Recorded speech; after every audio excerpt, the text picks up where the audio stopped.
మీరు ఏ ముహూర్తాన్న ఇచ్చి పడేసే గోత్రం ఎరగదీసే నక్షత్రం అనే డైలాగ్ రాశారు.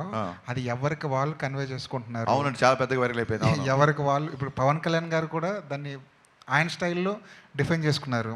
అసలు మా ఓడిదే ఇచ్చి పడేసే గోత్రం ఎరగదీసే నక్షత్రం, మా ఓడి ఊరుకోడు, వాడు ఎరగదీస్తాడు ఇచ్చి పడేస్తాడని చెప్పి మీకే ఏదైతే డైలాగ్ ఉందో అది మీకు డెడికేట్ చేశారు. అవునండి. ఇక్కడున్న ఈ ముగ్గురికి ఈ నక్షత్రాలు ఆ డైలాగ్ని డిఫైన్ చేస్తే ఎవరెవరికి ఎలాంటి డైలాగ్ రాస్తారు సార్ ఈ ముగ్గురికి?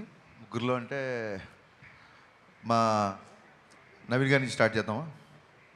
మీది ఏంటి సార్? మీది ఈయనది బాగా ఖర్చు పెట్టే గోత్రం, కలెక్షన్లు రాబట్టే నక్షత్రం. రాశికన్న గారిది. రాశికన్న గారిది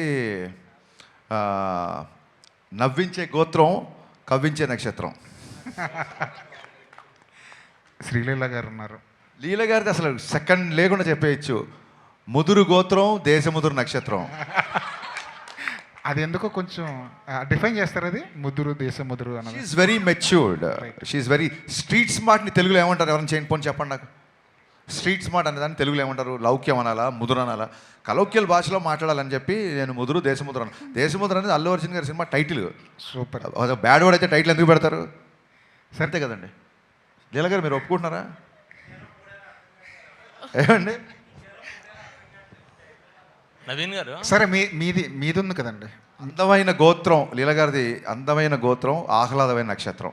మరి మీది? అదండి సార్, సినిమాలో రాశాను, నా అభిమానించిన హీరో అలా అన్నాడు కాబట్టి నేను ఏం మాట్లాడలేదు. కానీ ఇచ్చి పడేసే గోత్రం మీది, ఎరగదీసే నక్షత్రం కూడా మీదే.